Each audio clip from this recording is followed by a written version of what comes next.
Yep. Welcome everyone to the Film Vault. That's Anderson. I'm Ryan Bishop, your host for today. Gonna flick fast some movies, and one of us saw Gran Turismo, and it's not the one you think. That's right. Also, when we were assigned a film, which we'll be talking about, Kurosawa film. Akira Kurosawa. High and Low. It's a two-parter, and I saw my number 2 most anticipated Sundance movie this year. Oh, jeez. Sorry, my voice is going. What is that? Can I get you some water, sir? It's the anticipation. It's killing him. Yeah. And all the stuff you were talking about that was superfluous to anything earlier that you probably should not have been talking Perfect about. clarity. What was I Perfect talking clarity, right? What was I talking about? You're talking about the Klan at length, and I didn't need to hear it. Avery didn't need to hear it, especially today. Do you feel worse? Yeah, a lot worse. I didn't need to hear all those stories and perfect clarity, right, Avery? Perfect. And here we are. I also was able to scratch an itch that had been bothering me for many years in anticipation of our top 5 William Friedkin films, which will be our Patreon bonus episode for the month. All right, so I didn't quite. You've seen something of his recently? Yes. Okay. I scratched an itch that has been bothering me for many years. The Exorcist. Finally. Yeah. Finally crossed off the list. I wonder what it. Oh, blue chips. I bet it's blue chips. That was the one I chose this over. Oh. Yeah, I know. It was either So you this chose or one blue over chips. blue chips. It was either this or blue chips. I would say To Live and Die in LA, but that is not available. Not anywhere. accessible. Not accessible. Is it The Hunter? The Hunted? No, it's Not the Hunted. I heard not great things. Well, you heard from Avery that is good. Pretty good stuff. Just a few weeks ago. Pretty good things. Yeah. Why does my mic sound like this? Or is it your mic? What's going on? Something sounds off. Is it me? Sounds normal to me. All right, let's get going. Woo! Turn down. I'm Sounds excited. like your standard film vault. I'm excited to hear what the listeners have been watching. Before though, I can tell you this. Tell me. We will be watching Dinner Rush this time next week, thanks to Alan Hassari. Dinner Rush. Dinner Rush. Can you do 2? Are you able to do 2 of the listeners? Because we fell behind a little bit It because. was a good week to do too. All right, so we're going to be doing Dinner Rush, Alan Hassari, as well as we're also going to be doing The Wailing. No, not The Wailing. We're going to be doing Dogville, thanks to Jonathan Oxhorn, who did this week's Dogtooth? I've seen that. Dogville. We'll be watching Dogville. Jonathan Oxhorn, who brings us very, very good listener art, to the point that when I see the listener art now, I can almost identify that it's Oxhorn. I bet that's an Oxhorn right there. What's the Senate for something called Mubi? That's the only place I can watch this. I didn't understand anything you just said. Apparently, Dogville is only streaming on a service called Mubi. M-U-B-I. Oh, Mubi? Yeah, you're just going to have to get a subscription. They only have 30 movies rolling at a time. They're always very procured. What's going on with this mic? That's odd, though, right? That it's only available on one service? I think it's in your head. Yeah, it's probably in my head. A lot of things are in my head. All right, sorry, Brian. Sorry. I'm I don't sorry. like this. We'll figure it out, Brian. All right, so for 3 hours, the rest of the movie's out. Oh, this is a bad movie to start with. If we're if we're stacking them, okay, I agree. Let me change on the fly. This is not how we normally do What things. is the first one? All right, the first one is Dinner Rush. Oh, you know what we're gonna do? We're just gonna do Yojimbo. Thanks to our friend Eric Robbins. Yojimbo's We're gonna stick with a little Kurosawa. Another Kurosawa film will be talked about next week. Ooh. This week we're doing High and Low, thanks to Andrew Martin. I don't know if you said that, but more Kurosawa. I'm getting close to completing his entire catalog. What do you think of that? Danny Aiello, how about that? In Dinner Rush. He's not in Yojimbo. Yojimbo. Not But he is in Dinner Rush. Well before his time. Dinner Rush. We also have a music doc coming up on Yes. XTC called This Is Pop. We'll be watching that for Jared Patrick soon. We have Skinamarink. Andrew Potts is having us watch Skinamarink, which we have not. Believe me. It's one of those movies that will go down in infamy, I think. I imagine I'll hate it, but from all accounts, it's a tone poem. It's a horror tone poem, Brian. We're also going to be watching Cure, thanks to TJ. And This Is Pop is an 8-episode series on Netflix. So should we be watching one episode or 2?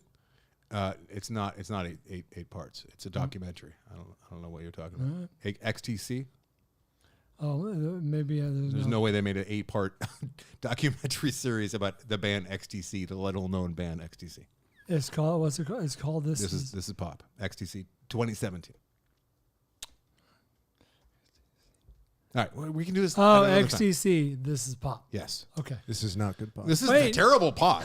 This is bad pod. This is All right, let's go. Let's get into Why it. is it not good pod.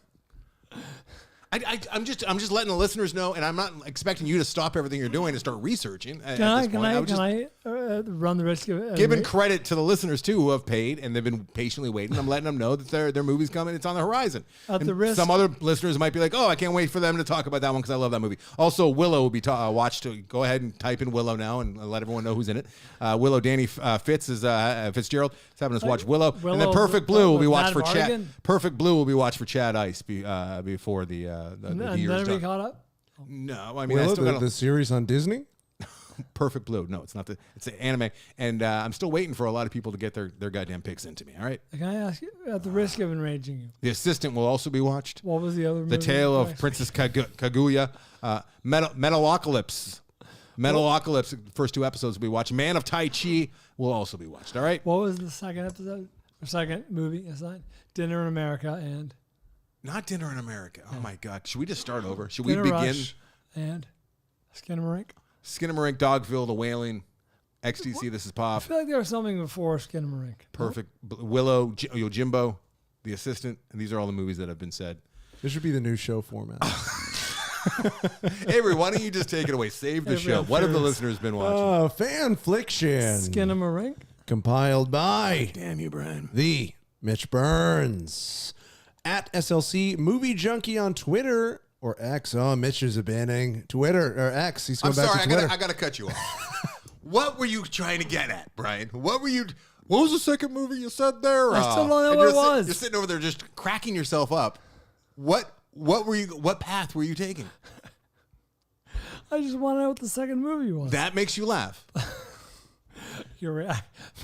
My prediction of your reaction makes you laugh. Avery. He was so put together before the pod started. Really was. Because he was talking about the Klan. he was in his wheelhouse. I learned a lot of other things. A lot of confidence. The founding and the reason behind it. It was just all rote memory. He was just eyes rolled back. Actually, I never heard that clip. This is all from memory. What people don't even know what you're talking about. What clip? Bryan played us a clip of somebody saying something naughty. Okay, let's go. I didn't have to say that. At SLC Movie Junkie on Twitter /X saw Golda at a Fathom event screening. It was fantastic. What? I've heard terrible things. It was fantastic. Wait, sorry, what was watched? Helen Mirren's Golda. Golda. I knew little of the Yom Kippur War, so it was educational. And what a remarkable woman. Helen Mirren's performance was Oscar-worthy, and make as well. I don't know what that means. And make as well. Makeup? I will be. They aged her, so maybe. And makeup as well. I'll be shocked if there aren't. They had aged her, isn't she already? What? Isn't she already pretty old? Yeah, she's pretty old, but the woman that she was playing smoked like a chimney as well. Boy. So. I'll be shocked if there aren't a couple nominations. Oh. At Not Listener X on Twitter. You were so not invited to my bat mitzvah. Solid 3.5 Jewish John Hughes movie. The fact that I grew up listening to the Sandman's albums as a teenager and now he has teenagers of his own solidifies that I'm officially old. The Sandman. Who's the Sandman? I do not know. Yeah, probably, right? Oh, is that Sandler's like? It's got to be, right? Is that his little like AKA? His little name is It is now. Sandman. I do know that he is referred to by friends sometimes as the Sandman. Guess I'm not his friend. I wouldn't call him. Let's get Carano on the horn. Niz P on Reddit. Bottoms 2023. One key to comedy is being able to take things almost too far or a little too far, but not too far. People who succeed in comedy often walk that razor's edge and That's get true. people laughing, but not offended. It's not easy, but Emma Seligman and company nail this. The film is deviously and darkly funny, with the humor and chemistry of the cast bringing it all together. As the film noticeably left reality, it started to win me over more and more. It's like a better Booksmart, 2019, and a more worthy successor to Superbad, 2019. 2007. I love that he's including that, while also being its own thing. Even though it's firstly a high school movie, it's more comparable to something like Sorry to Bother You, 2018, than most of the classic high school movies. Can I just say that like the key to a good fanfliction is to share, but not too much sharing. You know what I mean? You gotta walk that edge. Fanflictions that are successful, that they know their space. Couple sound bites.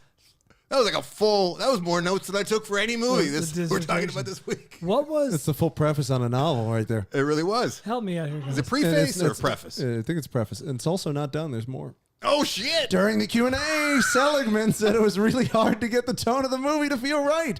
And I can see why. The surrealism, humor, and nerve-wracking nature of high school all come together and make it feel like many of these careers are about to blossom.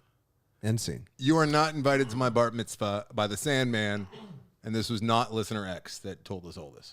That was Niz P on Reddit. Oh, needs to pee on Reddit. Okay. Niz P. Hey, guys, help me out. Thank you, Niz P. Was it a movie or an SNL sketch or what was it? Where someone would, there was a character who was kind of Asperger's-y, and he would say something like Killer Joe, and he would immediately turn his head and mutter like the year or the director or something. He'd be like, Killer Joe, 2010. No idea. Help me out. No Nothing? idea. What is this? What? You're being my 6-year-old son right now, Avery, which is, I will tell a long story because I'm long-winded like needs pee, right? And I'll get at the end of like the 90-second tale, crux. and then Atticus will go, what? I'm like, what? You want me to restart the whole thing? Like, do you need details? Or like, no, what? Like, Mom's starting to call him on it too. You can't just ask us what at the end of a thing. Like, you know, It's pretty good. it's not. It's a pretty good Is tactic. it a movie? It's a terrible. All right, Toby you know what? Wong. Toby While Toby you're fucking there, Chang. you know what? That's the nature of this Johnny episode. fucking Chang. I've been meaning- Charlie fucking Chan. I've been meaning to do this for a while. I don't know if I'll get any responses or There's if also they'll be one more accurate. Fanfliction. Okay, we'll get there. Sorry, but It's before I from forget, Dave or J on Reddit. it's from who? Dave or J on Reddit. Dave or J. All right, Dave or J. Give me a second here. It's Gran Turismo.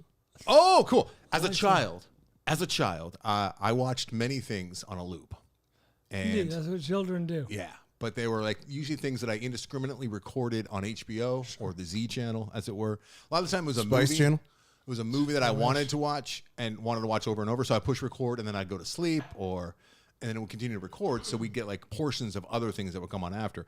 There was something that all of my siblings ended up watching many times because it was after a movie that we would watch. And it was one of the stranger things What do you want to know? I've ever seen. It's called Stranger Things. And I don't know what the hell it was. I can tell you this. I'm here to help you. It was like an old Victorian house. There was a lot of old like antique shit in there. Psycho. Seemed like something that would just put you right to sleep, like lacy, shutter, like blinds, right, and just old shit. There's a woman there. She sits down. She's like a younger, attractive woman. She seemed Big old, fish. old at the time because I was a young boy. And a snake. I remember a snake slithers up and goes up like up her leg, and then it disappears. So like that's happening. She takes a breast out and she puts some kind of like almost like.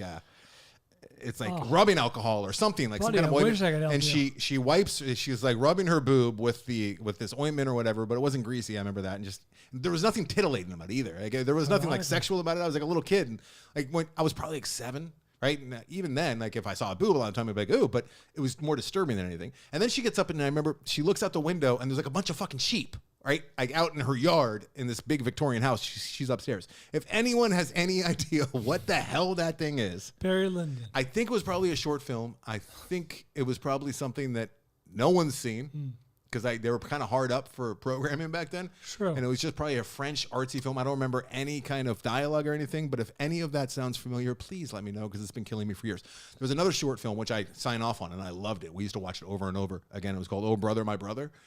And if anyone's heard of that one, George Clooney's in that. no, it's different. That's Oh Brother, We're Out There.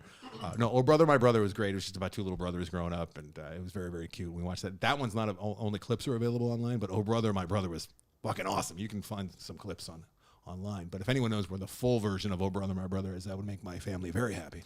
Ryan's Googling topless sheep.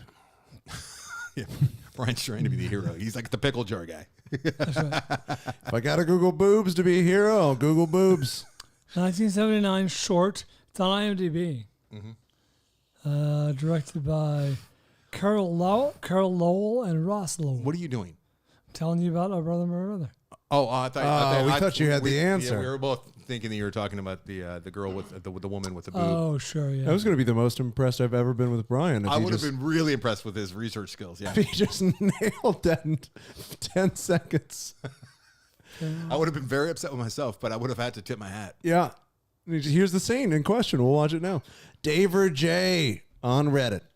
Gran Turismo. Hated the trailer, but heard some decent early buzz, so had to check it out. Did you? It starts as a commercial for the video game with some really corny dialogue and by the numbers student, mentor, and sports underdog story beats. But once the racing starts, it really hooked me in. Not sure what Anderson or other TFV fans would think, but I walked out of the theater with a very satisfying, good movie feeling. Interesting. I saw a Neil Blomkamp film. Oh, brother. My brother. Great movie. I'm glad that you're looking into it, Brian. It is fantastic. Joshy? This is Joshy? Yes. Okay. That was a terrible segue on my part. We were right there, Avery. I understand that I ruined the segue. But now we're going to do it. Saw a Neil Blomkamp film. Did you see Chappie? I did see Chappie. Fuck the yes with the Chappie. I did see Chappie. Let's do the chap. Let's talk Chappie before I get right into Gran Turismo. Who was that last listener of Fanfliction? Daver J. Daver J. I line up with you quite a bit on some of that. So Quite a bit on quite a little. yeah. Chappie. Yes. I was paid $4 to see this, which is the cost of admission. I just bought you the drink, essentially. Yeah. Right? I spent my time. And the movie starts, and, they're doing the world building and the setup, and they get to Sigourney Weaver, and the acting's a little hollow. Mm-hmm. I'm going, oh, boy. Yeah. Oh, boy.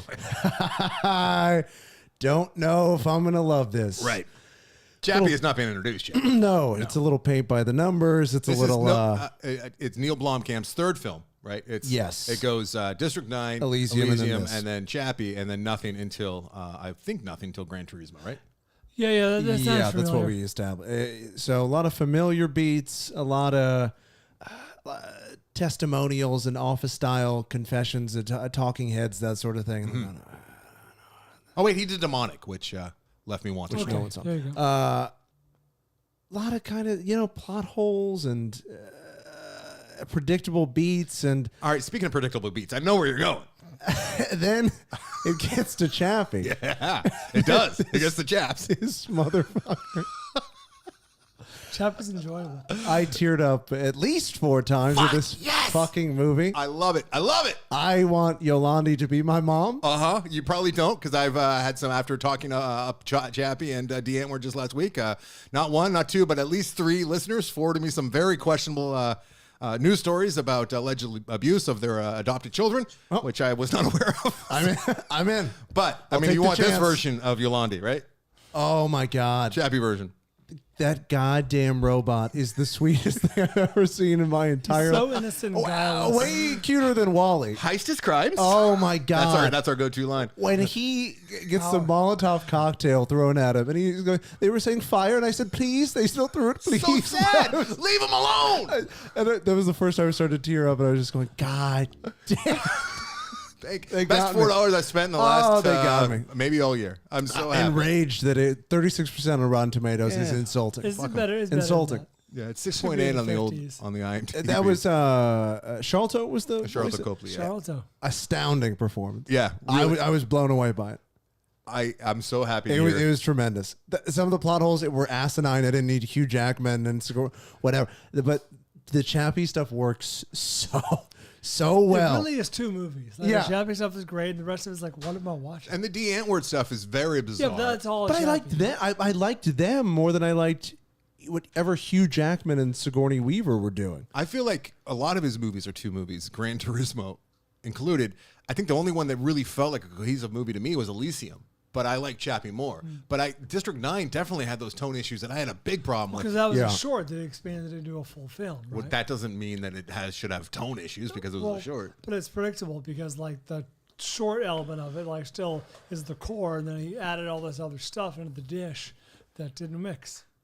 You know, As all well. the music they were listening to with Chappie and It their was, crash yeah. pad, it was all Deantwort stuff. And that I love that they were still just Yolandi and Ninja in it. They were wearing their own merch Yeah. in the movie. Just, I mean, that's such a... movies are birth of a nation. Brian, what are you doing? What are you doing? He's playing his Oh, Donald are Trump. you getting sad because we're talking that's Chappie? Donald Trump. Stop playing trumpets. Yeah, so they're playing the balls that it took for him to go to the mat, because he had Elysium, which wasn't a huge hit. District 9 put him on the map, talking about Blomkamp here. But he was so adamant about having Deantwort to be the stars, essentially. And like, they're not marketable here in the U.S. They maybe No. in South Africa they are.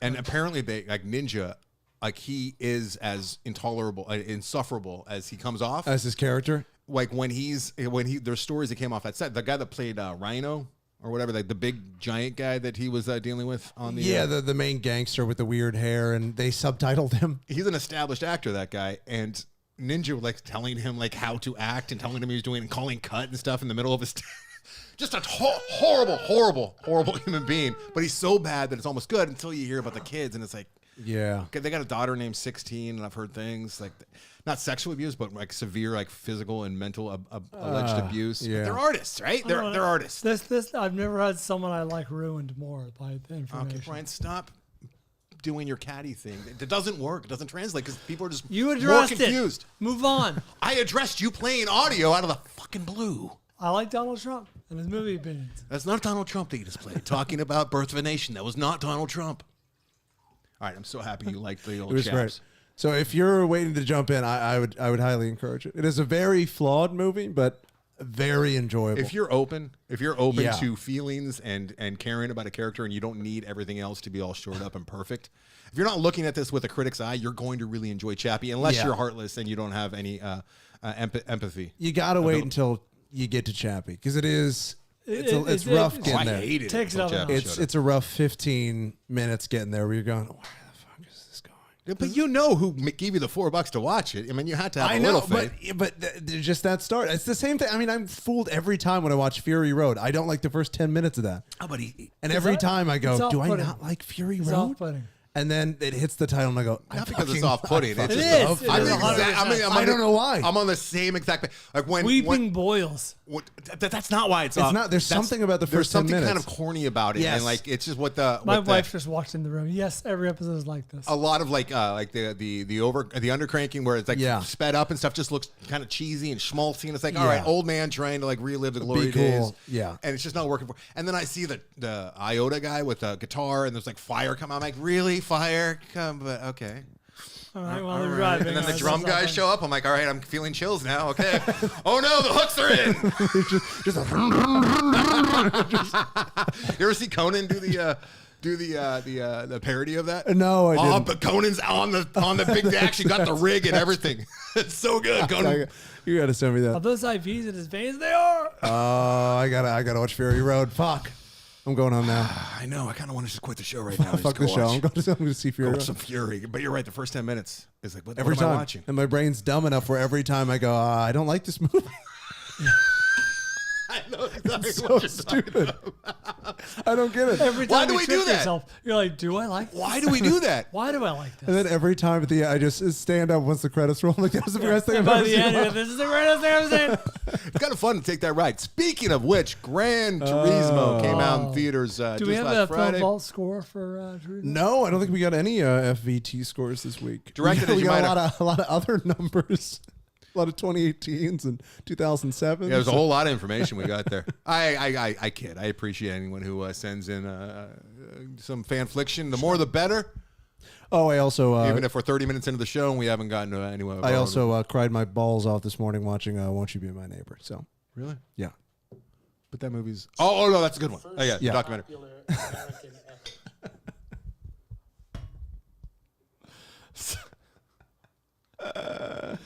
So you saw Gran Turismo? You never seen Won't You Be My Neighbors? I didn't. But you having it? I think it was top 5 speeches. Yeah, top 5 motivational speeches. And it's streaming on Netflix. So I woke up and had a coffee with Mr. Rogers. And it was Oh, Thank Nice. God Avery and I aren't co-hosts on this show because it would just be like us just like Just constant, agreeing like, with each other. digression. Yeah. Just oh my God, me too. We can't have that. that was great. I enjoyed that as I'll well. bring us back. Chappie sucked. Grant. Yeah, Brian holds to his guns that he hates Chad. No, I don't hate Chappie. Overall, it's not a great movie, but there are great parts about it. I almost cried just as much at Chappie though. It's It was close. That's what I'm saying. I think it is a great movie because even though it's short, it rises above the shortcomings, right? It's interesting. I have a movie in my top 5 for our Patreon episode. William Friedkin directed films that, while He did not don't, direct I Chappie. don't think it's a great movie, it has stuck with me for years. So, Chappie. No, he did not direct Chappie. Oh, you're talking about a William Friedkin, Friedkin movie that you're going to films, talk yes. about in the Patreon only episode that'll come Correct. out later in the week. Yes, one of my 5 is a movie I didn't love. In fact, mildly disturbing, but sticks with you. Yeah, full disclosure. I pushed Brian into doing top 5 William Friedkin movies for the Patreon list. I wanted to just do it as a regular list because he was one of the top 3 working directors in the Sure. new Hollywood, He's a like in the legend. 70s, which is my favorite era, many people's favorite era in Hollywood probably. And he was one of the top three. It was him, Coppola, and what's his fuck? Not Polanski. Bogdanovich. Bogdanovich, yeah. They were working in Hollywood because Kubrick was outside the Hollywood system at that point. And Bryan said, I can't string together 5 movies because I've only seen 3 of his movies. So thank you for cramming this week and 5 watching a bunch. Is all I've seen. Yeah, thank you for cramming and watching at least 2 more so you can have a rounded out list for the. I talk a lot of shit. I haven't seen every single one of his movies. A couple of them I have not seen. All right. You haven't seen Jade? Oh, I've seen Jade. Yeah, he had some rough times getting to me, at least in the 80s. I was not responding to his 80s, but he had a third act to his career, which we're talking, what are we doing? We're going to do this on the Patreon. But yeah, he had a third act to his career, including Bug and Killer Joe, which I really did respond to. So he was great in the 70s, and then he came back in the aughts, as it were. All right. Okay. Gran Turismo. Yes. I went and saw it. I probably would have skipped it Why? if I hadn't taken a swing. And put it on my top 5 most anticipated summer right. movies. Because of Blomkamp. Because of Blomkamp, and also because they are doing something interesting here where it's not based on a video game, it's based on a real life thing that happened that was involving a video game, right? So I said to Avery before the episode started, I'm the same way with Craven the Hunter. I have no interest whatsoever in Craven or hunting or the world, but it's fucking J.C. Shandor, man. I gotta see the movie. it's Aaron Taylor Johnson is what it is. And I am he's maybe one of the worst, most ridiculous Marvel characters. We're talking about Craven over here. I'm excited to see what it's hard R too, right? Yeah. The dude, he's a hunter, Bryan, right? And he fights with giant bear traps. Have you guys seen the trailer? No, is it R? Is there a it trailer? actually rated R? Yeah, Oh, I believe man. so. I believe so. Don't hold me to that. Craven, can we check it? Yeah. But there's a fight scene where he has like the bear traps and he's just like swinging them and having them close on people's heads and stuff. It's pretty good. Shit, I actually found it. Hold on, you want to hear a little bit? Oh, Jesus. And Griffith introduced a lot of things that we now take for granted. I thought you said you weren't going to do this on the Patreon episode, let alone the actual feed that gets thousands and thousands of people. Sorry. Yes, it is going to be released with an R rating. Tight. Nice. So Is there a trailer? for that reason, I am in. Aaron Taylor Johnson is one of my favorite working actors, and Avery, is he there a would get me in trailer? the front door. Just There also is a- Is there There's an an- Aaron Trailer Johnson? There's an official red band Aaron Trailer Johnson. That's the one with the. I'm excited for this. I mean, it was pretty heavy CGI, as you'd imagine from a spandex movie, but I think that there could be some fun here. It comes out in literally a year, August 30th, 2024. There is. That's literally a year and a day. So Yeah. you're. By the time when this comes out, though. Yeah, well, when this comes out. I think this is how this genre has to go at this point. Like, follow the trend of R-rated superhero movies, like rate them for adults, because what do we care about these PG-13 movies anymore? Like, Logan is sweet, Deadpool is awesome, maybe Craven will be great. I don't understand. I'm not following your logic, but The okay. R-rated superhero movie might be the new trend. Okay, maybe. Maybe. I'm not saying it is going to be. I'm saying maybe it will be. I can see. Maybe As the audience ages up, so do the movies. it might rain frogs on my way home too. Probably won't. Yeah, they can't do that because they want the young kids. Because the young kids are the ones who go, mommy, let's go get a Happy Meal so I can get Craven and Yeah, my. there'll always be, I guess, Spider-Man, or whatever. Gran Turismo came out this week. Neil Blomkamp directed, written by Jason Hall, Zach Balin, and Alex Say, starring David Harbour, Orlando Bloom, and Archie Medeku. I hope I'm saying that right. You might know Archie Medeku from Medekwe. Sorry, I had it. Medekwe is how you say his name. Archie Medekwe. You might know him as Simon from Midsommar. Die Hard 3. And he's got a lot of small. He was also accredited as Laughing Man in Ari's other film that we both like, Avery, and that is Beau is Afraid. Don't mind if I do. He was credited as Laughing Man. He's the Laughing Man. He was the Laughing Man. So yeah, he's the tall kid named Stretch by his antagonist in this movie, or one of his antagonists. He's the young kid who is this great video game player. He's obsessed with this module, this simulator called Gran Turismo. And I played a little Gran Turismo back in the day. My brother always had he's a video game fanatic. And I would go into his room and hang out every now and again. And I got into Gran Turismo. I take breaks, and this is years and years ago. And I'd go, and I always played like vacation mode. So I would because it was very realistic. And I would just take my car out. The serious. Very serious, but I didn't even get into the races or anything. I would just drive around Hawaii in my Lamborghini or whatever. Yeah. I'd drive out of my house. And it was just relaxing. I really enjoyed it. I didn't know about this story. So the story was this. Nissan comes along, and Orlando Bloom's character is like the marketing guy. And he pitches Nissan with this the heads in Japan with this idea to incorporate the video game and the 80 million users of this video game. It's a phenomenon. This Gran Turismo game, which is very, very realistic, and they went to great lengths to show the actual creator, with the microphones out and doing all the 3D rendering to make sure that's the most accurate, meticulous racing video game ever, right? And that was their point. And 80 million people responded to this, and some of them were really, really, really good racers, and they logged their 10,000 hours. And Orlando Bloom, as a marketing guy, said, "Hey, Nissan, if we can actually put a call out and get like the top racers to come and the top guy, top 10 people in the world, and then we'll put them together and we'll have them trained and let's put them out on the circuit."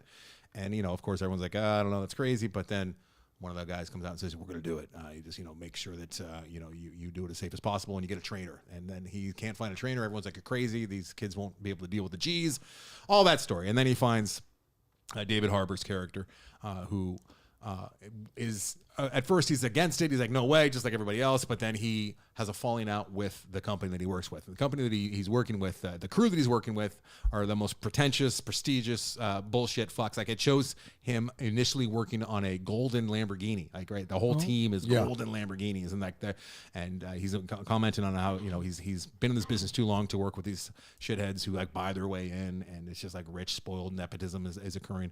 So there's a falling out, and then he calls up Orlando Bloom. He's like, "All right, I'm in." So they bring these 10 kids in. I hate the movie at this point. I'm fucking hating it. And we talk about how just last week we were talking about those types of movies where you can see the next scene, you can see the next edit, you can hear the next line coming almost, right? That's this movie. Okay. I don't love the kid. The kid, he seems very punchable. Very punchable. You just want to punch up to his side because he's very tall. And he's arrogant, very arrogant. And I'm sitting there going, Am I so out of touch that I don't understand like what a hero looks like anymore? Like, are people going to be watching this, responding to this kid, thinking like, this kid rules? Because I fucking hate this arrogant little prick. I hate him, right? And he's getting in fights with his dad. I didn't even Jimon Hinsu. Yeah. Did you realize that Ginger Spice was his mom? I did not realize that was Ginger. Jerry Horner. There it is. Jerry Hollowell. Yeah, she didn't have a whole lot to say or do. But yeah, he has some parents who didn't get it, right? And, he's got a younger brother who plays soccer, and the dad's giving him the whole, like, you got to get out in the yard every now and again. And he's like, "No, I don't want to, Dad. This is my life, and I love racing." And he's like, "It's not racing, it's video games." He's like, "No, Dad, it's a simulator." And like, I just want to punch this fucking kid, right? So, that thing that they do where you hear the music and it's loud. Sure. And I think it was like some Ozzy or some Black Sabbath, right? That was the first time it happened. And then it comes in, and then we see David Harbour, and he's underneath the golden Lamborghini, and he's wearing headphones, and he's got like the old Sony Walkman. Yeah. And then he takes the headphones off, and you can just hear it like all tinny. Like, we're in his head. That happens at least 4, maybe 5 times. Sick. It's not sick at all. Sick. So that happened at least 4 times. We have that scene in my movie. Parts of this movie, and I think it's the stuff that we saw in the trailer where he's like in his room and he's playing with a simulator that's Mento. It's so great. I love it. I got the steering wheel. It's so much better than my old rig. And it's just, and then the car kind of CGI simulates around him. And it's really impressive CGI, but I don't need to see that in a movie where it's like, and it's just. I've seen this in the trailer. It made me want to crawl up inside of myself and just die. There's chills, yeah. I hate it so much. I fucking hate it. I hate it.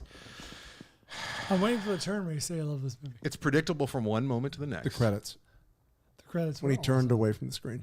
There's I'm not going to there's no way you can spoil this movie because it's so goddamn, everyone sees everything coming, right? There's no way. He crashes and burns in the first race. No, not the first race, but he loses. And so he's got David Harbour, who, let me just say something positive about this movie. David Harbour's great. This is the best role I've ever seen him in, I think. Really? Most likable, the most grounded. He's usually pretty grounded, but this is just he's perfectly cast, and he's just lovable in this movie. He's Chappie level. Like I really like this guy. I shouldn't say that because that's a high watermark.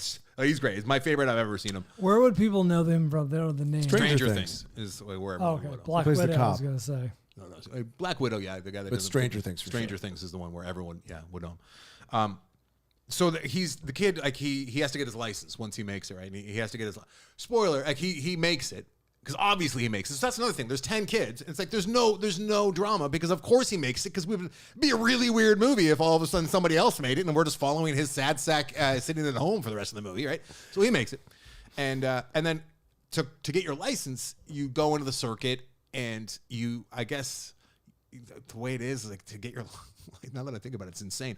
Like you just have to place in the top 4, and then they give you your license. So that'd be like, hey, to get your driver's license, you just have to like get to work super fast in gridlock somehow get there. Hit less than 2 cars. We'll give you direct. So it's been established numerous times that he has to be in 4th. Right. At one point, we hear David Harbour telling him just that in the middle of the race, like you have to place 4th or else you'll be disqualified. That's the way you get your license. It's like Do you think he doesn't know that? I can't believe that they really thought that there's anyone in the audience at this point that doesn't realize this. Everyone fucking knows, right? That kind of just stupidity and talking down and dumbing down. Reminding the audience. Yeah, it's almost like they think that a large portion of the audience speaks very broken English and they didn't pick it up the first 7 times they heard it. And now they need to let's say it one more time for clarity. However, here we go. This movie did something that rarely happens with movies. Usually movies lose steam with me, and like I'll like it a lot. Like first act is great, and then the middle, and then kind of gets middle, and by the end, I'm like I lost interest. This one had something that I didn't necessarily. I kind of saw it coming, especially because there was a gift exchange, and you're like, oh, it's one of those like kid gives his coach a gift. And you're like, oh, so that means that something bad. But I didn't realize that it was actually going to take this turn and get some real emotional depth that actually connected with me and that I felt. I didn't cry or anything, but did it get dusty in that it did not get dusty, but it takes a turn where like I fairly suddenly cared about the lead kid, and I realized that it was a setup. He wasn't supposed to be tight. He wasn't supposed to be cool, and the audience wasn't supposed to be loving him. There was a real arc to this kid. There was a real humbling to this kid that was earned, and I really like him as an actor by the time this movie's over. And it got some real stakes emotionally were in there, and there's a pep talk that it's still on the nose, it's still hammering you over the head a little bit, but the movie got stronger in the third act, and by the time it was over, I did not feel like I wasted my time at all. The sound design, as you'd imagine, is great. There's a whole lot of car porn if you're into the car porn here. And it saved itself. Before it was all said and done, I was ready to walk out of there just hating this movie. And it saved itself, and I think there's something there. I think a lot of people will enjoy this despite all of the flaws. Yeah. Do you need to see it in theaters, or can you wait for a rental? Feels like a theatrical experience. Yeah. I think that it helped a whole lot, because even though I was outraged with the dialogue and the predictability, at least there was like I saw it in the Dolby the theater, spectacle. the Prime theater, so like there was a whole lot of banging my seat with the bass and every car that lights up, you just hear it lighting up. Yeah, rumbles. Yeah. So I went back too, because the storyline goes it's Rocky-esque as far as just following the formula, right? The underdog, no one believes in him. And I'm like, this is so obviously fabricated, but then they show that thing at the end where they show the real guy, and you're like, okay, well, if that's happening, I'm seeing him do that. At least that part, like the most important part, was real, because I'm seeing it actually, the actual footage. They had pictures of the actual guy sitting, laughing on the hood of a car with the actor. I loved all that. There are obviously antagonists that are placed in the golden Lamborghinis that are set up to hate and cause some dilemmas and conflict along the way. But as far as the actual story and the real dramatic thing that happens that I'm talking about, that's all true. That's all based on things that actually happened. So it was really fun too, just watching the fish out of water in a sport. We've all seen that before too. Like, you don't belong. Get out of here. New. And, even his home pit crew hated him, right? And you feel the pressure. I think he did a pretty decent job, despite all of the dumbing down. He did a pretty decent job of putting us in that kid's shoes. But then, he, just like with the car going around him in his room, materializing, it goes away when he's on the track in the most important moment. I'm like, what? Don't do this. It's making me go inside of myself. I want to die again. I hate it.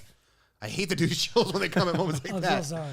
And he's just in his room, like in his underwear, essentially playing again, but he's really on the track. But, that's the mental space he has to get himself into. It's like, and I feel like there's a cut because he listens to Kenny G to mellow himself out. Sick. And at one point, Harbor plays him some Kenny G on the walkie to get him fired up and angry.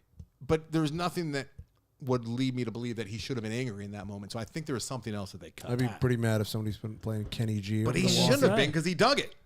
Yeah. Have we ever established that Kenny G and Warren G are not related? We have not established that, Brian. Kenny G and Warren G, in fact, are not related as far as I know. Right, Kenny G is related to Snoop Dogg, though. that's okay. That's what I was that is a little known fact. All right, so they both have curly long hair. Gran Turismo. Oh, and there's a love interest, which was why did they do that? Why did they do that? Doesn't make sense. Give the broad something does to anyone watch. care? Is that what it? I don't know. I don't know. They have to. Do they have to? They have to. Does it make They me think like they have the to. character? I mean, she was fine, but she just had nothing to do other than like show up and support him, and then him be like sad that he doesn't see her. Ooh, top 5 movies without a love interest. We did. There's very few. We did a top five love stories we actually cared about. Yeah. That was a good top 5. Yeah, that was. It was a lot of digging too. I was gonna say, I really did think about it. This movie could have been like a tight hour 50 instead of the 2 hour and 5 minutes a day. So they just cut out the 15 minutes of dates that I didn't need, other than him buying a gift for his coach. Did they go to a shitty arcade? No, they go to like this a club. This is what I do, babies. No, they didn't do that. They didn't. That would have been the worst. That would have been really, really bad. Oh. And he flips a coin. You want to go? Yeah. You want? Oh, she's like, I see you looking at the arcade. You can go. Oh, thanks, honey. That kind of thing. Big crowd around him, and then she sees that he's actually worth something. If I win the race, will you give me a kiss? Stop it. Top 5 love stories we actually cared about was almost 5 years ago to the day in August 2018. Yeah, my number 1 is 50-50. I cared about that love story. Yeah, that's good. Good top 5. We've got a lot here of also rants. We got to do a Patreon update for this. An update for the love stories we care about. Mm-hmm. All right. Does that have to be a man and woman? Mine was, or a man and a man, or a woman and a woman? Antichrist. You could be a man and a fish. Could it be? Antichrist was your number 1. Mm-hmm. Don't try and pull my shtick from me. That's my shtick. Chaos Reigns is my favorite love story. It was the fox and his love of his organs. Hey, write that down. We're updating that for Patreon. Good idea. Okay? All right. Would you like to hear? Let's take a break. Yes. Jeez, I know. We have so many movies. I know. What the hell? See waxed. Who? It's the listener. It's the fanfliction that went on for at least 90 seconds. That's why we are where we are. All right. Well, sorry about that, everyone. Coming up next, we'll take a break for whatever unknown reason, and we'll come back with some more Fanflickssions after this.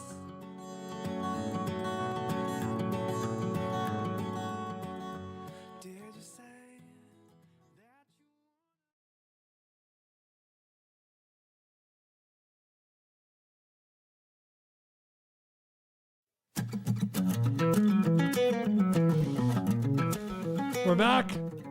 I'm gonna I'll give you a little break there, Anderson. You talked a lot. Thanks for jumping on that grenade for us. No, I'm happy I saw it. You just said you didn't like it that much. I'm happy I saw it, and it saved itself, and it ended on a high note. So. Okay, you know what? You probably enjoyed it more than you expected to. A lot of movies that end on a low note. True.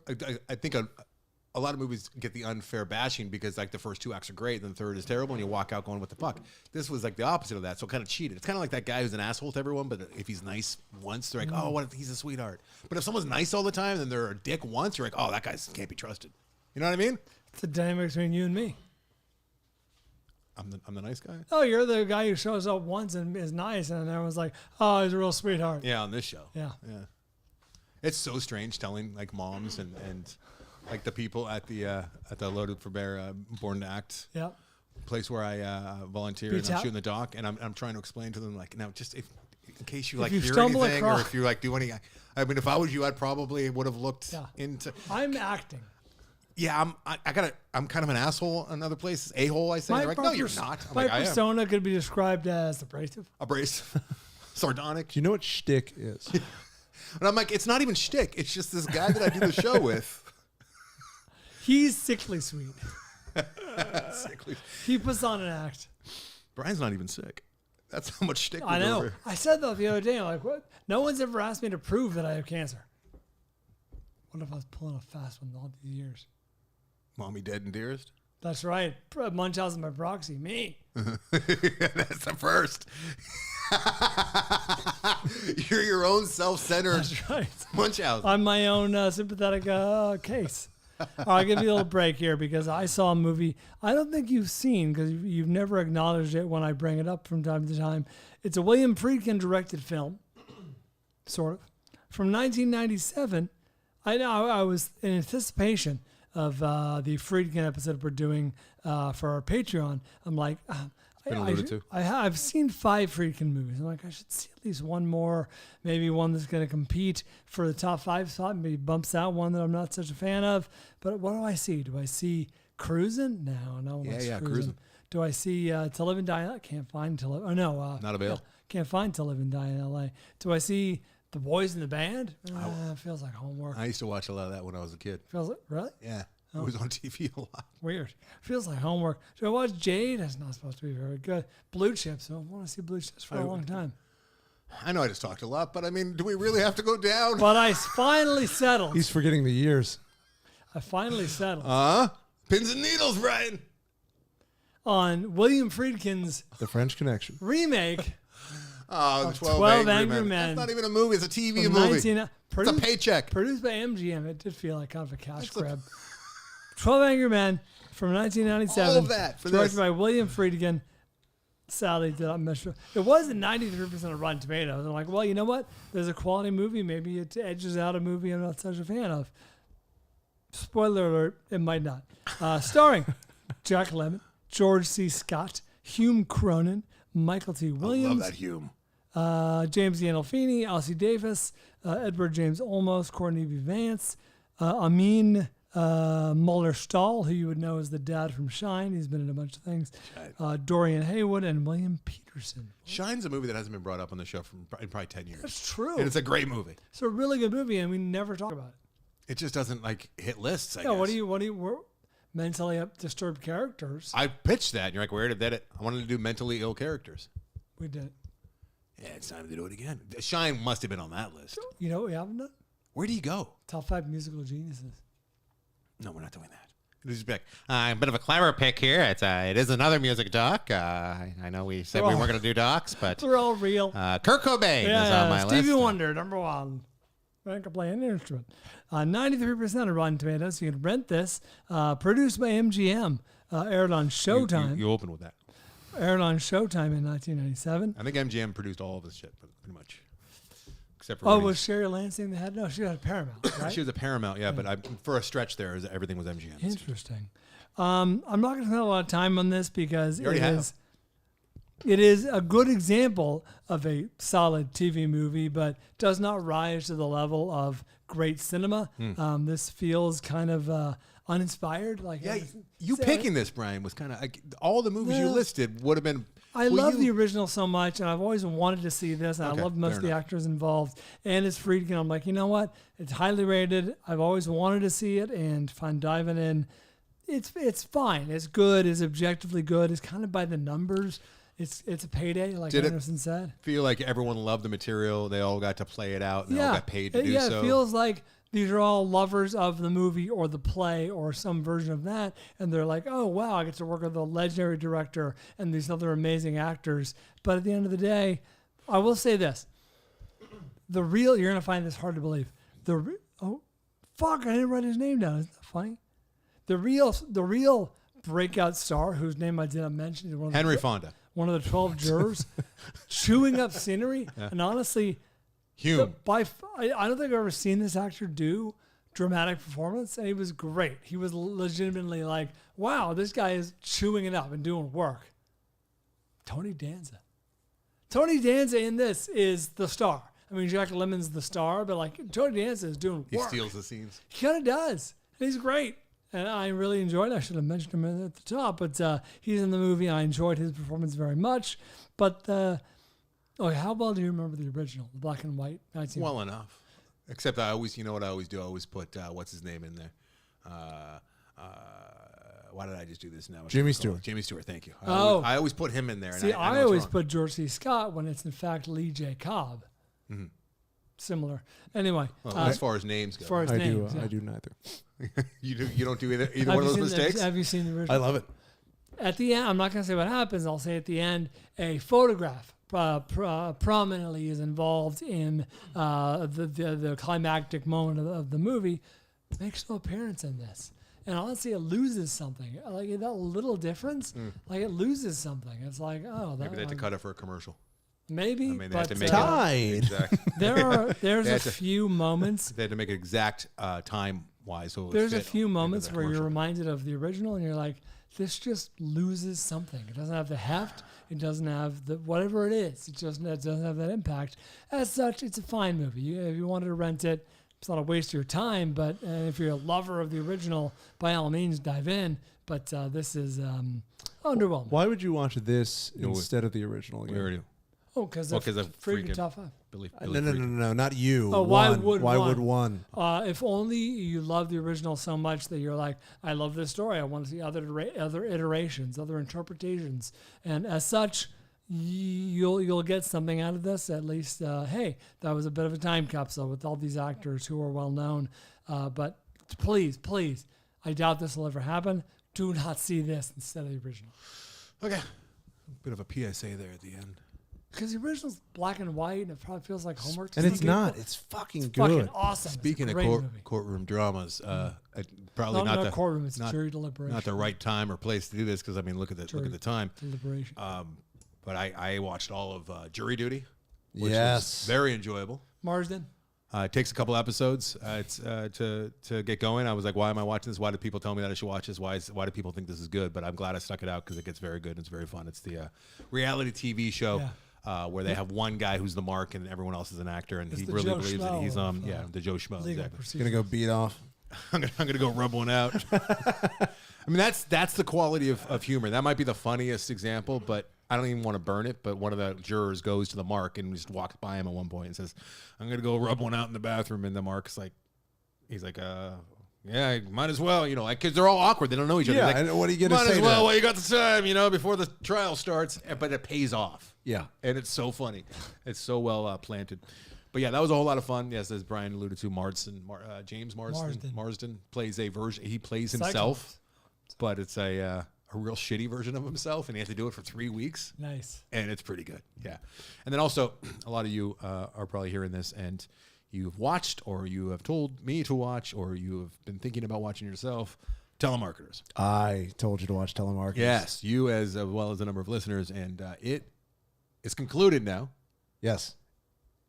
It didn't feel like it ended when it ended. I know. There's no closure there, which is frustrating. Which as is a fuck. bummer. We're However, talking movies. the show is worth First watching. episode. Holy fuck, it is good. It's all about telemarketing and how it's gotten to where it is now with a very specific company that a lot of their employees just shot a beta cam footage.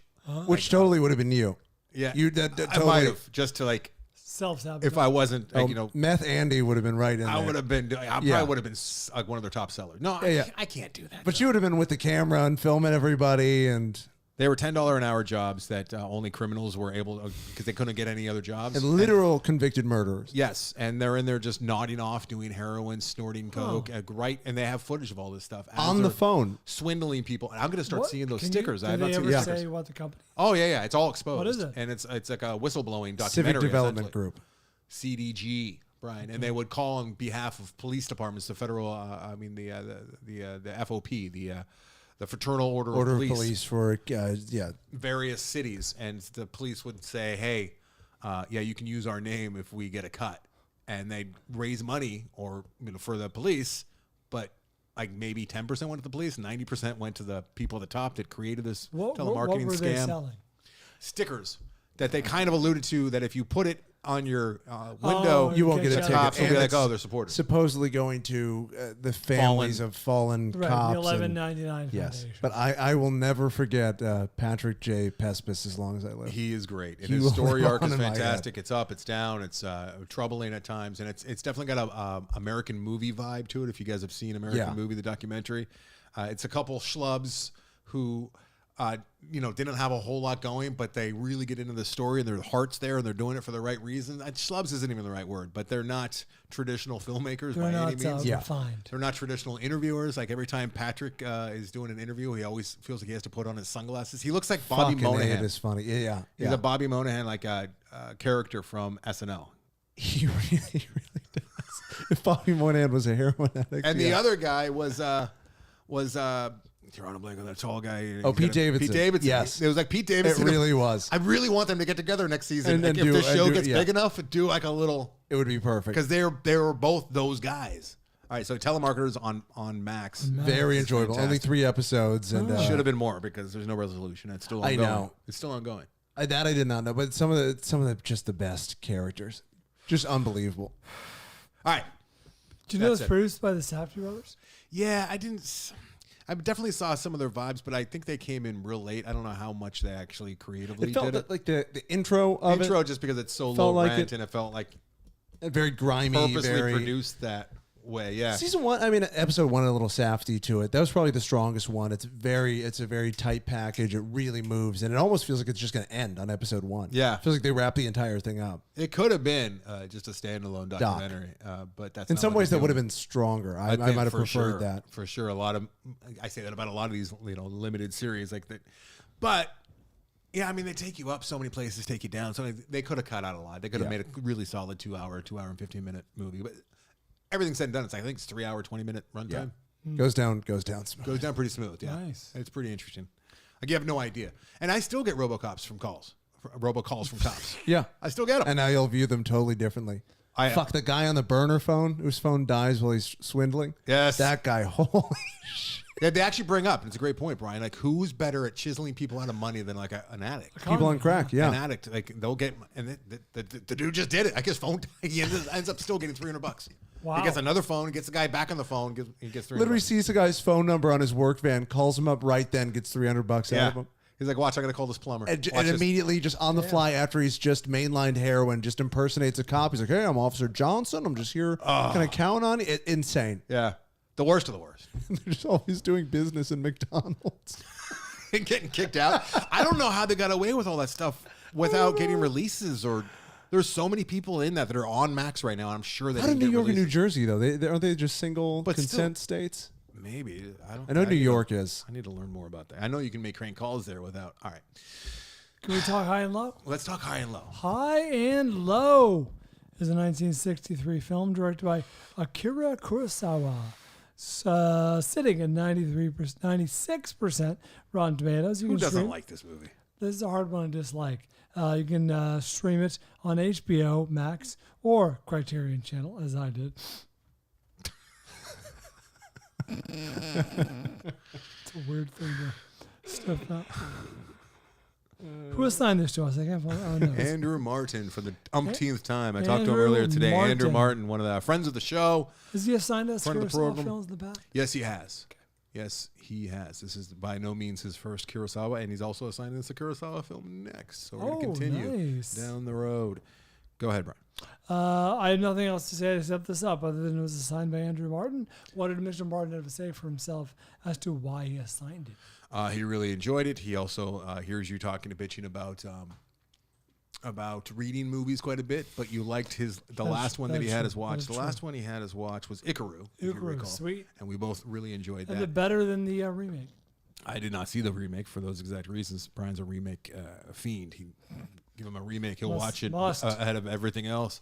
But yeah, it's a solid movie. He's seen it a few times before, and I can see why. So why don't we encourage people? What I want to do with talking about high and low is encourage people to get past the barrier of entry, which is like it feels like an old foreign black and white movie. There's 3 barriers to entry. It's spoken completely in Japanese. It's old and it's black and white and it's long.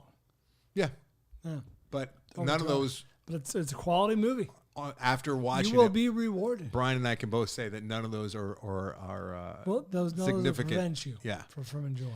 So it opens up with in a somewhat posh high rise, right? And this guy makes mid-century modern, like what we would see in The Incredibles today is what kind of it was.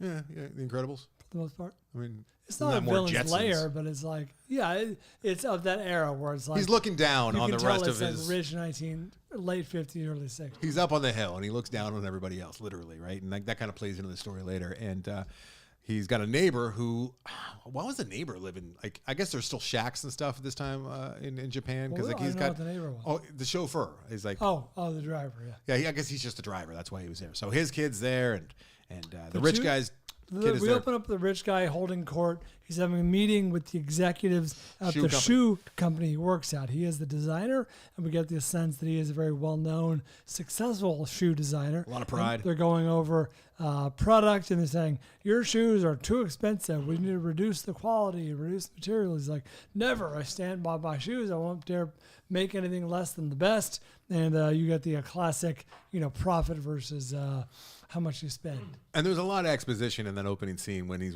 talking with the other his peers that were also are high up at various shoe companies and within his own field and his own shoe company, and we get to know who all the players are and what's going on and the money that's coming in for something that's happening next. Long story short, we realize that there's a great sum of money and a lot is at stake in this story right off the bat.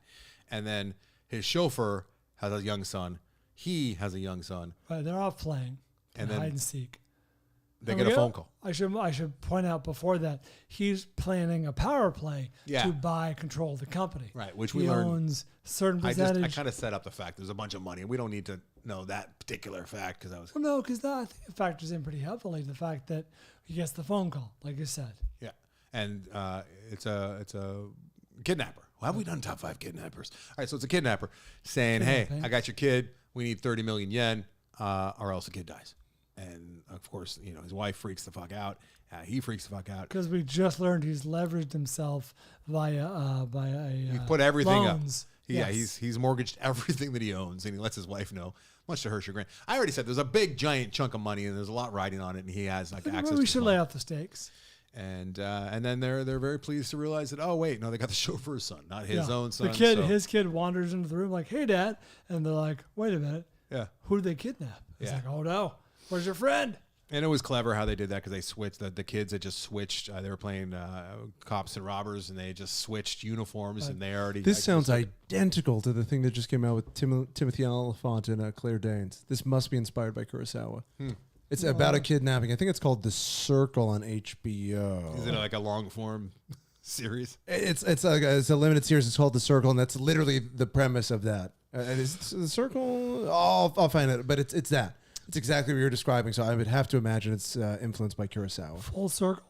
Well, it Full was suggested circle, that yes. Ransom was also inspired. I couldn't find any truth to that necessarily. Ransom's a kidnapping story as well, which I enjoyed back in the day. Nick Nolte and the old who gets drunk and yells horrible things.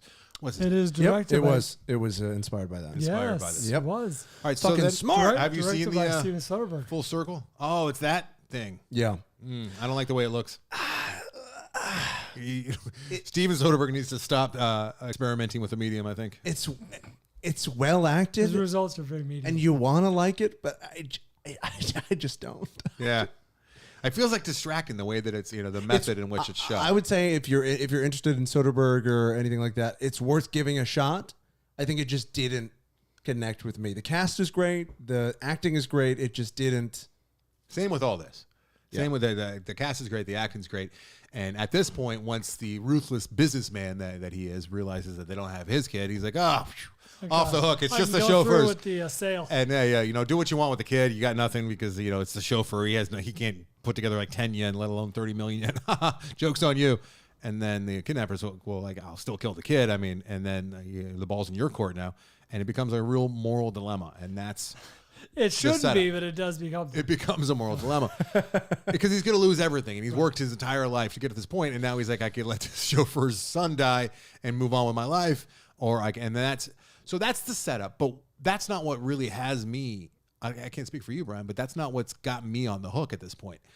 We learn early on that, first of all, it does that thing really well where it's like a mystery, like who took this kid, like who is this kidnapper? Right, and it makes you need to know.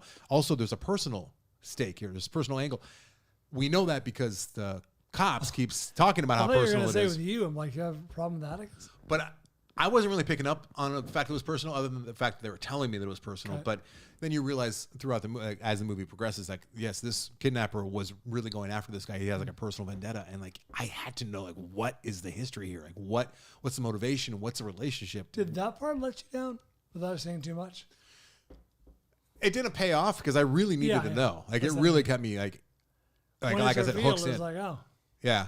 It wasn't quite, didn't have, yeah, that might be one of the weaker points, but it kept me interested. Whatever, I agree with you. That's one of the weaker points. The movie more than made up with it, but the very methodical, like, pursuit of this person and the dogged pursuit of justice. It reminded me almost of Seven a little bit. A little bit like, Seven, because it was such a mystery to who the guy was. The Fugitive too, like the very dogged pursuit of whatever the end goal is, and also without revealing too much.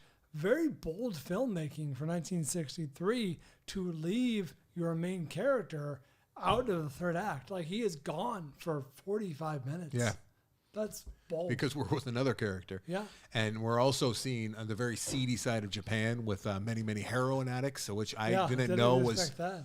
You know, I didn't expect it in an American film, let alone, you know, like a Japanese film in the early 60s. Reminded me of the Sinatra film, The Man with the Golden Arm. Oh, yeah, a little bit. The guy was, like, hooked on heroin. It was like, oh, they're dealing with, like, serious shit. Yeah, and they didn't pull any punches. I didn't think. They were pretty hard with it, with the Odine and, like, the heroin alley.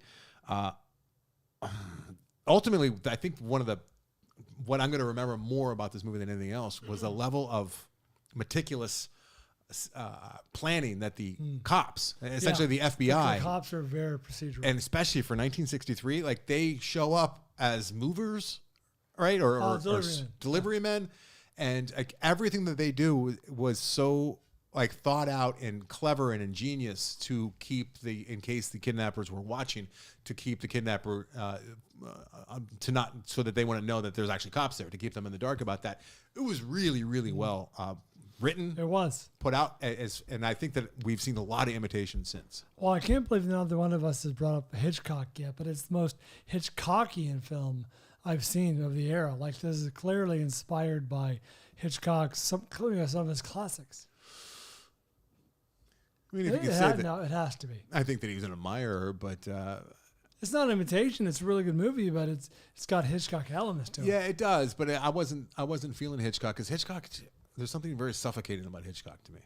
Really? Yeah, I always feel claustrophobic with his movies.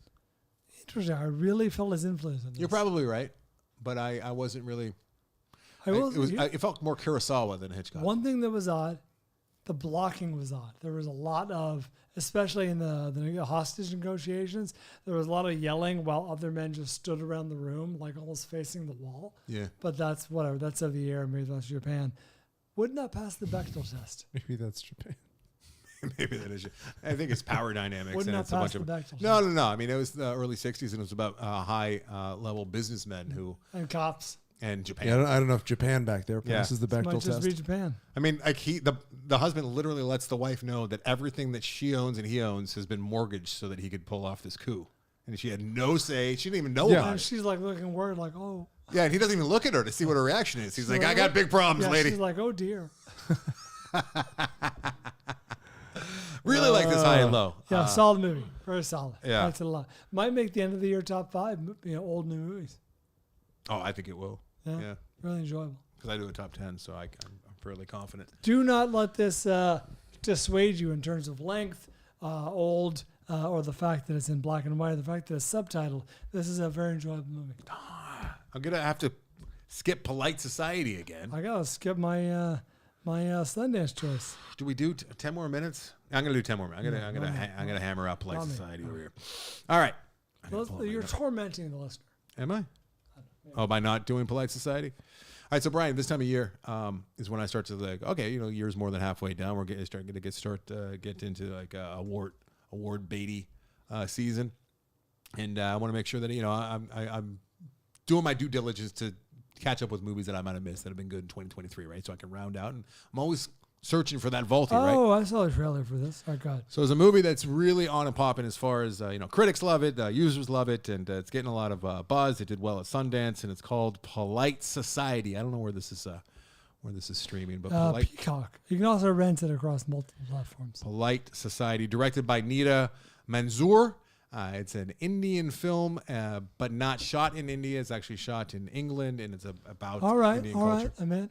She, so I am not familiar with this director. She does some Doctor Who stuff. It's the second week in a row that Doctor Who's come up, I think. I forget why Doctor Who came up last week. The guy that plays Doctor Who was, anyway, it doesn't matter. So, Polite Society stars Priya Kansara, Ritu Arya, and Renu Brindle. It's great. And it goes like this. It's told in chapters. So chapter 1 is a tale of two sisters. And one wants to be a stunt woman. The other one is failing out of art school, doesn't really want to go to art school. And the other one, her little sister, is a stunt woman. They're very, very close. They love each other. Chapter 2 is Eid Soiree. And they go to this big gala, this big party. And, soiree. Soiree. And what did I say? Soiree? Soiree. Yeah, I'm not smart. And it's almost like an arranged marriage, and they have like this well-to-do, almost like prince guy that everyone loves, and he's very, very wealthy, and his mom is very domineering, and the art student, the two sisters go, and lo and behold, it's almost like Cinderella, and the art student who we see her like eating a whole chicken on the street at one point, and like the other women in the neighborhood seeing her eating a chicken. Going, oh, what is she doing? I think that you don't eat meat, and she's just not being very ladylike, and she's kind of spinning out of control. It's like our version of her, doing coke or something, and ecstasy and going to a rave or something. From what I can tell, like she's really spinning out of control because she's eating a chicken, and she wants to drop out of art school, and she's not doing well. So at this point, I'm like, whose story is this? I don't understand whose story. Which sister's story is it? It was actually kind of interesting because usually they let you know. It turns out that the sister that they lead with, actually, it's not her story. It's her little sister's story who's training to be a stunt woman. That's all she wants to do. Needless to say, the parents aren't pleased with either one of their daughters. Like they're not really crushing it in the family department. In the traditional way. So it's very feminine. There's a couple different period jokes. I don't know if that's off-putting to you. I don't give a fuck about the talking of periods or, I don't want to say the sluffing, but I've heard things, and I've worked, on the Love Line, and I'm co-host with Emily for a long time. Yeah, that is discussed. And like I've bought many tampons and for ladies and friends. Just last week. You're an ally. I don't care. I'm an ally, right? But they kind of bang it over the head 2 or 3 times, 2 or 3 different period jokes. Just making sure, like, just to let you know, like we're doing. Like, it was almost like pent up period jokes. Like we have not seen enough period jokes this year, so we need more in there. I noticed that. It didn't bother me, but I definitely noticed it. It's another one of these stories is going after the uber rich, and it almost has like a supernatural element to it before it's all said and done. I could see things coming. Like this is where that whole idea came with what I was talking about last week, where it's like, okay, now she's holding her foot. Now I know she's going to do the spin kick next. Like could see that going, but both the sisters were likable. There was dancing. It did remind me of RRR because it is an Indian movie, even though it wasn't made in India. I'm sure I'm pissing some people off that love this movie. Why are they dancing? At the end of the day, I did not love this movie. I feel like this is a movie that was not made for me. Are you sure they were Indian and not Pakistani? They might be Pakistani. I don't think so. I don't know. I'm really ignorant when it comes to. God damn. Yeah, they might be. It's the same thing, right? So identical. At the end of the day, I did not love Polite Society. I could see some people really liking it. It's colorful. It's pretty. It just does things that were kind of old and tired with like the freeze frame when there was about to be a fight. There were some good fight scenes, especially with the one sister who's going to be a stunt double. I almost didn't even talk about this movie at all. But I almost gave up on it 20 minutes in, but it kept me interested enough to see whose story it was. At first, I'm like, where are they going with this? And then I've seen much better versions of this movie, but I did like the costumes, I guess. Wow. Ring endorsement. Anderson had to get this one in to talk about the costumes. Because it's been on the list, and usually, like I've said, I tap out of movies 20 minutes in quite often. Like probably each month, there's like 3 or 4 movies that I just never talk about. This one kept me interested long enough, and I do think that some of our listeners will really. Who is it for? I think it's for ladies who like action, I guess. I got yelled at. I won't name your name, Curtis, but on the old Patreon boards, I was getting some shit just last week for yelling about Blue Beetle and how the Latino population deserves better. Deserve better. and some listeners, namely Curtis, said, "Hey, thanks as a Latino man. Thank you for letting me know what I deserve and what I should get." I'm like, "All right, make me feel bad. You know what I'm saying? Come on." You just want to get mention him on the show. I will let you know the family is British Pakistani. Pakistani. Oh, right. I should know that too because I went to an Indian wedding a couple of years ago. My wife's very, very good friend is Indian, and her dad does not like Pakistanis at all. He talked my ear off about it. In the wedding speech, he specifically mentioned the He's talking to me. I got to hear it firsthand. But yeah, that's what do you sound like? you sound like a Pakistani man. Can you repeat? I said that on purpose instead of Indian. Yeah, tried to. No, I'm not gonna fucking. How dumb do you think I am? You need to let me know that I gotta finish fourth to qualify. Are they packable? Well, thank you for catching that, Avery. I probably caught. I only know this because I'm currently dating a Pakistani woman. So. Oh, yeah. okay. So it's She might not like this. her. So I'm very dialed into this. You think she would not like this? She might not like this. She would not. Yeah, I think she would love this. It might be too geared towards her. If she's anything like you, she'd be like, they're just trying to placate me with this No, movie. no, I think she would love it. All right, we'll watch it with her. It's on. I think she would. I want to hear your opinion of it. Like if I'm being too hard on it, it just never took off for me. Interesting. It wasn't bad. It was just a straight down the middle 3-star movie for me. And everything inventive wasn't inventive because I'd seen it before. That was my problem with the movie. If that makes sense. Yeah. I'm curious. A little to be Ready or Not, a little Ready or Not in there, but Ready or Not was, I think, way more entertaining because of the gore factor and the blood factor. Remember Ready or Not? Yeah, I liked Ready or Not a lot. Really enjoyed it. It's similar. There's With Anya Taylor-Joy? No. Oh, Samara Weaving. Believe so. I got those two confused. Now you're making me. Yeah, I'm not good with.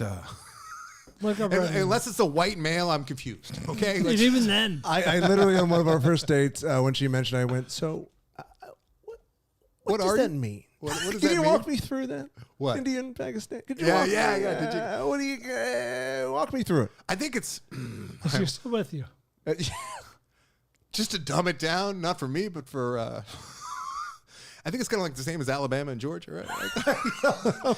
There's a lot of similarities, but they're big rivals. Right? There's overlap, you know? Oh, Christ, the emails. Guys, I know I'm dumb, all right? You're not going to educate me by yelling at me. It's like Georgia and the Florida Panhandle. It kind of bleeds over. There's a little, Yeah, exactly. It's so funny how people that are very similar hate each other. It's like seeing when you meet someone like yourself, you're like, fuck this guy, right? Or maybe you like him. Maybe you like him. Secretly. Brian loves the people that he meets that are like himself. Like when he watched Salt of Succession, the earth. he loved Kendall. Hero. Yeah. Hero of the story. It's a shame what happened to that man. Speaking of Succession, I saw Predestination. Didn't think I'd see Sarah Snook's dick. What is Predestination? That's the time travel one with Sarah Snook and Ethan Hawke. Oh. You saw it already? I did. And whose dick did you see? Sarah Snook. Did not. I'm confused by all of this. Then you got to rewatch the movie. You missed a critical part. Rewatch. I've not seen it. I think you saw it. No. I think you recommended Predestination? Predestination. No. Oh, it's good. Did I see Predestination? I think you did. Is that 2014? Oh, it's a tough ending. I should not have reviewed Polite Society. If we got out, I think I'll run it by her and see what she thinks. the parents hearing this last She has a penis. 20 minutes of me talking She might. is not good. Like, this is like the worst of me when I'm really dumb and just talking trash. I will not have her listen to this episode. Yeah, I did not see Predestination. This is not a movie I would see. What's the run? Pretty good. Score? No. All right, let's get out of here. And I'm excited to hear what you have to say about Polite Society next week. Speaking of time travel, I remember I pre-flicked a movie. Please, if she's loving it, please do not mention any of that. I work with an asshole who. I will be flick fasting. One of those movies like I felt like I should like it and I couldn't. I just couldn't like it. All right. You're not a Pakistani lady. You're That's what I got to be to like it. Yeah, maybe. It just made me want to watch Bennett like Beckham. Fuck! Why did I say that? Why would you say that? Are these like? Is this? I know it's ignorant, but I mean, is it? I'm going to text her right is it now. hurtful? It's Am not I saying hateful. hurtful thing? No, I don't think hateful can be out of ignorance. So if you don't, hateful has intent. Yeah. I have not seen this. I have not seen Predestination, but I kind of want to now. I've seen Snook looking like that. I've never seen her look anything like that. It's pretty good. All right, you're going to pre-flick what there, Brad? I will be flick fasting next week a little indie film that I talked about on our watch along to 15 People and You, which is Lola. Lola will be flick fast by me. I tell you that because it is worth seeing and worth following along. I'm not going to spoil anything about it now, but it is time travel adjacent. all right. I would watch it along with you, but I also will be watching Yojimbo and Dinner Rush, as well as whatever we're gambling on this week, most likely. Lola is also an hour and 17 minutes. Well, that's your. I looked up Lola, and I don't think it's for me. I don't think it's for me. Too many female characters. Amongst other things. Not enough period jokes. Also, you know what? I did some time. Very few. It's a period piece. Hey. I don't want to talk about Rotten Tomatoes right now, but there is a way to decode Rotten Tomatoes, Really? and I think we're looking at the wrong score. Yeah, because I mean they show like the average 1 to 5 is from all the reviewers as well. Yeah, and that's what we should be looking at. Yeah. Oh, that's like Metacritic, where they I don't think they call it Metacritic though, do they? No, I'm saying there is a sort of separate. I know service. Metacritic, but there's also if you look on Rotten Tomatoes, I hadn't been on the site I've actually never been there. on Rotten Tomatoes. It's in your glasses right now, Brian. God I can see the damn it. reflection. All right, everyone. Thanks, Andrew Martin, first of all, for signing us high and low. We appreciate you. Get to my notes. There's so many. And I dated an Indian woman. I was terrified of her dad. You sure too. she wasn't Pakistani? She was Hindu. So I just, I'm very, look, guys, I'm not looking to ruffle feathers or make anyone like angry or feel slighted. I'm just fucking dumb. And I hate hurting people's feelings. But you know what I mean? I hope I'm not hurting your feelings. But if I am, that's on you. You're a little too sensitive if I'm hurting your feelings. Yeah. Or is it? I don't know. Really? No, we're good. All right, Brian, come on. Get off the phone. What are you doing? Okay. Unless you're making it colder in this room right now. Yeah, Get off that's your what phone. I'm doing. Drawing. I'll get her on FaceTime. We'll sort it out. Yeah. Thanks. I do want to hear. We'll sort it out. Andrew Martin, appreciate your assignment of High and Low. Like I said, Jay Lapp, our feature artist, can be heard on AndersonandBryan.com. Only heard right now. They can find out more about them. AndersonandBryan.com. AndersonandBryan.com is our website where you find the Amazon link, which, by the way, you guys did a great job of tapping and shopping through. Anderson and Bryan is the Instagram. Anderson and Bryan is the TikTok. The Film Vault on Facebook. The Film Vault on Twitter. The Film Vault podcast on YouTube. And speaking of which, thanks, Eric Kath, for handling all that YouTube shit. We appreciate you doing a great job. Mike Cole for handling the gambling. Mr. Burns for helping us out with the Fanflickssions and the top fives. And, of course, Giovanni for sending long emails to Anderson and not me. Thanks. You're always on those emails. You just don't read them. I have a filter set up. Thanks to everyone who checked out Eddie's Antiques. Check out Loaded for Bear when you have the chance. And what else? What am I missing? Polite Society. Make sure you check it out and let me know if I'm wrong. Done. Until next time. We do it for Van Gogh. And I don't know you. Well, maybe I'm psycho.